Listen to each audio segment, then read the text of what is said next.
Strokes stole his ability to dance, but not his heart to teach others the joy found in movement. WGN's Erin McElroy is joining us live with that story. Erin. Yeah, so imagine having that one thing that makes you feel alive and having that taken away. That is exactly what happened to local dance legend Kirby Reed.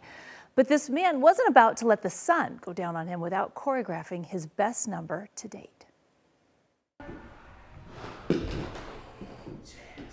As a dancer, you always think maybe I'm going to twist my ankle or hurt my knee or something. You never think you're going to be paralyzed.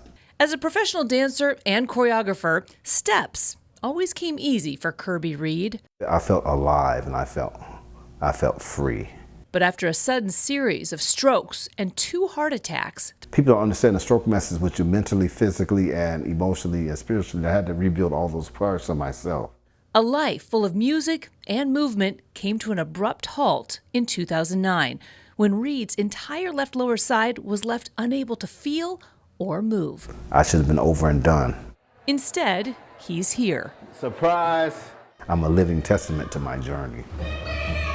Dancing once again, only this time through his own students. I want stuff. Give me some stuff. Yes, Mama.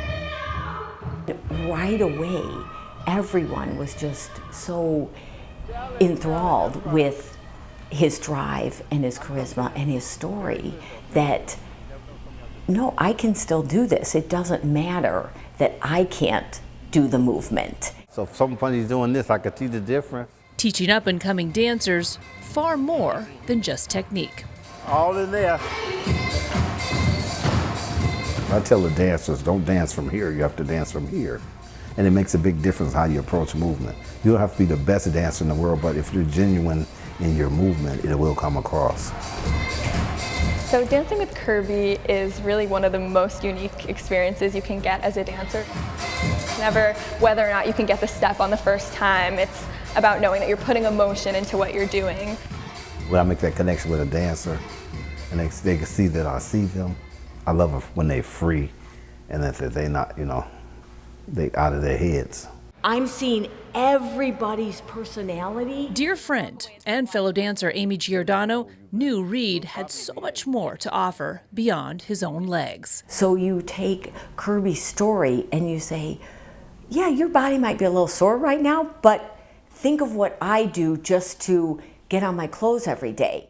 You guys always impress me, y'all always do. So it kind of sparks something in them that, oh, it does have to come from within. Be fearless. You go, don't say, I don't know how to do that.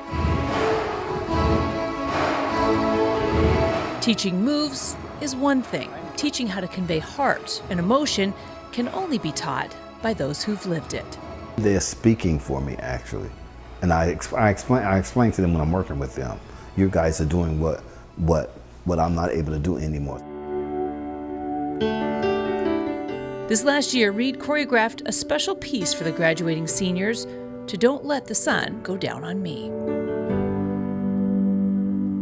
It's something really special as a dancer to know that you're able to be the body for someone who can no longer do what they love. That song to me means when people think that your time is done, that you're over with, and other people can see that you still have stuff to give. Seem to fade to black and white. The beauty found in steps doesn't even have to come from your own 2 feet to ignite passion in the soul. It taught me to really, really see life differently. And I try not to let that loss be the ruler of how my life has been lived.